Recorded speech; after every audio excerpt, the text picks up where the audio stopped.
Hello dears and Happy New Year! Continuing reviews about our holidays in China. During our stay happened almost everything that could ever happen. In previous reviews, you already saw the calm sea.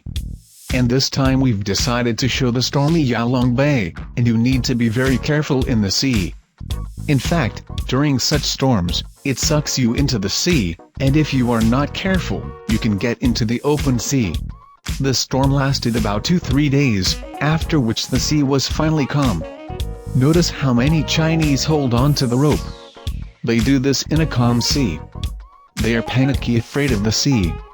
Probably, from childhood they are intimidated by mermaids and other inhabitants of the sea, who can drag them. They are very cowardly. Comment on the video, like it until next videos dears.